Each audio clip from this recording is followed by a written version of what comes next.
सिर्फ मेरा, मैंने उसे क्यों खो दिया। हाँ वो आंखें जिन्हें मैं चूमता था बेवजह, प्यार मेरे लिए क्यों बाकी ना रहा।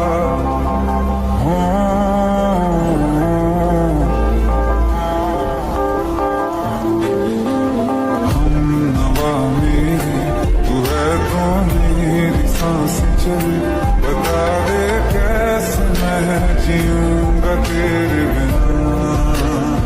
हो हम नवा मेरे, तू है तो मेरी सांसें चले। बता दे कैसे मैं जीऊंगा तेरे बिना।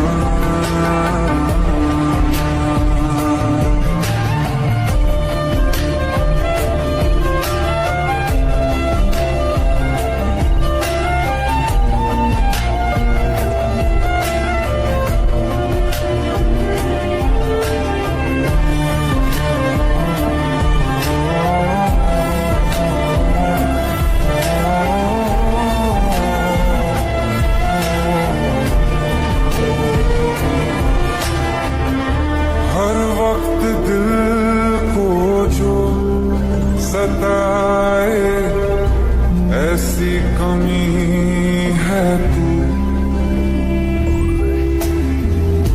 मैं भी न जानूं ये कि इतना यूं लाज़मी है तू। नींद जाके न लौटी, कितनी रातें ढल गई, कितने तारे गिने के दिलियां भी जल गई। हो हम नवा मेरे, तू है तो मेरी सांसें चली। बता दे कैसे मैं जीऊंगा तेरे बिना। हो हम नवा मेरे, तू है तो मेरी सांसें चली। बता दे कैसे मैं।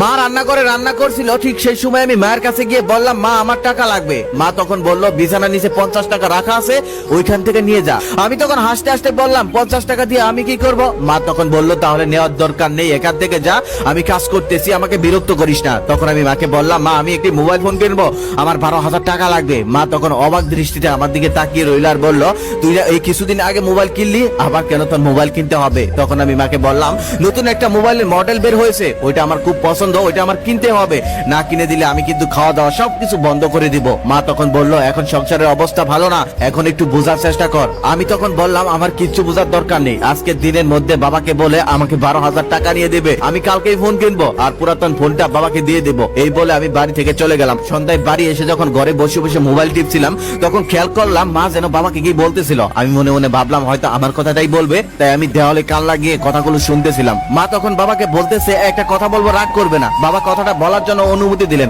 মা তখন বলতেছে, শুনেছো তোমার ছেলে 7,000 টাকা জমিয়েছে শখের মোবাইল কেনার জন্য। বাবা তখন বলল, কিভাবে টাকা জমালো, ও টাকা পেলো কই? তখন মা বলতেছে, ওই যে আমরা দেই না হাত খরচের জন্য কিছু কিছু টাকা, সেটাই জমিয়েছে শখের মোবাইলটা কেনার জন্য। তবে মোবাইলটার দাম 12,000 টাকা, আর 5,000 টাকা তোমাকেই দিতে হবে। ওকে 5,000 টাকা দিয়ে দাও, শখের মোবাইলটা কিনে ফেলুক। কথাটা শুনে আমি অবাক হয়ে গেলাম। আমি আবার টাকা জমালাম কবে? আমি তো জীবনে কখনো 1 টাকাও জমিয়ে দেখিনি। তখন বাবা বলতেছে, আমার কাছে তো কোনো টাকা নেই, শুধু 5,000 টাকা আছে, যেই টাকাটা তোমার নাক ফুলের জন্য রেখেছিলাম। মা তখন বলতেছে, আমার নাক ফুল লাগবে না, আমার ছেলের ইচ্ছে পূরণ হলেই আমার ইচ্ছে পূরণ হয়ে যাবে। বাবা তখন বলতেছে, এই না নাক ফুলের জন্য কত বায়না ধরেছিলে, আর আজকে আবার নাক ফুল লাগবে না, ছেলের জন্য সবকিছু ছাড় দিয়ে দাও, তাই না? মা তখন বলতেছে, ছেলের জন্য ছাড় দিব না, কার জন্য ছাড় দিব? আমাদের ছেলে ছাড়া আর আছে কি? ছেলেই তো আমাদের সবকিছু। পরদিন সকালে বাবা আমার মাথায় হাত থেকে বলতেছে, আমার বাবা তো অনেক বড় হয়ে গেছে, টাকা জমাতে শিখে গেছে। এই বলে সে আমাকে 5,000 টাকা দিল। আমি তখন কিছুই বলতে পারলাম না। সেখান থেকে মাথা নিচু করে মায়ের কাছে চলে এলাম আর মাকে বলতেছি, মা এত বড় মিথ্যা কথাটা তুমি কিভাবে বললে? আমি কবে টাকা জমিয়েছি? আমি তো জীবনে কখনো 1 টাকাও জমাইনি। এখন আমি আমার শখের মোবাইল কিনবো কি করে? মা তখন বলতেছে, তোর 7,000 টাকা আমি দেবো। আমি জমিয়েছি 7,000 টাকা তোর বাবা সাইকেল কেনার জন্য। আগেই বলে নেই, আমার বাবা একটা প্রাইমারি স্কুলে চাকরি করে। বাড়ি থেকে স্কুলের দূরত্ব অনেক, প্রতিদিন হেঁটে যেতে হয়। তাই মা চিন্তা করেছিল বাবাকে একটা সাইকেল কিনে দিবে, তাই টাকা জমিয়েছিল। আর সেই টাকা আমার হাতে তুলে দিল আমার মোবাইল ফোন কেনার জন্য। তখন আমার চোখে জল এসে গেল। আমি মাকে বললাম, মা বাবা যে টাকাটা দিয়েছে এই টাকাটা কিসের? তখন মা বলতেছে, তোর বাবার কাছেই ছিল। তখন আমি বললাম, আমি সবকিছু শুনেছি, এটা বাবার কাছে ছিল না, এটা বাবা তোমার জন্য নাক ফুল কিনতে চেয়েছিল। আর তুমি জমিয়েছিলে বাবাকে একটা সাইকেল কিনে দেওয়ার জন্য।